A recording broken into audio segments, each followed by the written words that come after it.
Hey YouTube family, welcome to another useful video. Today we're going to be covering the replacement of the W212 engine air filter. Before we get started, make sure to check out my other videos and buyer's guides on my channel. Thank you, and without further ado, let's get started. To begin, you're going to want to remove this air duct that brings fresh air into the air filter assembly. It's a really simple procedure. You just want to grab one end, pull it out, and then use something like a screwdriver to undo the tabs, and the unit comes out. Note that there's these tabs here that are holding it in place, and one on the back. This is a very easy item to remove, and it shouldn't give you much trouble. Now it's time to remove the 3 T25 size Torx bolts that hold on the air filter assembly. Note that I don't recommend using power tools for this procedure, as they can provide too much power and strip the plastic.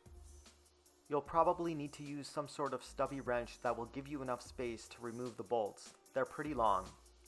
Once you have all 3 bolts removed, the airbox simply comes out of the area that it's held onto.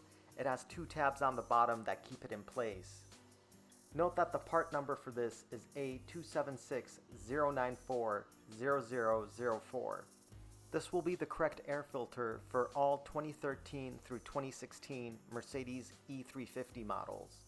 Here's a comparison between the new filter and the old filter. Note that the old filter has around 25,000 miles on it. To remove the old filter, simply grab a flathead screwdriver and pry up on one side.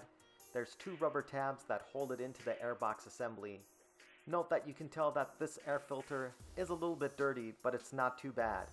It's also highly recommended to vacuum out and clean the airbox cover to make sure that these contaminants don't make their way into the engine. Once that's done, you can use the same method to put the new air filter into the airbox housing assembly.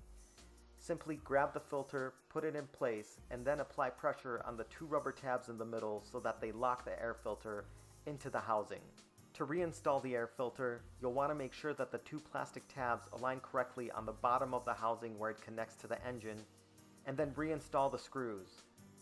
Once that's complete, all you have to do is put in the black tubing and you're all set to go. Thanks for watching, family. Please hit that like and subscribe button, and we'll see you for the next video.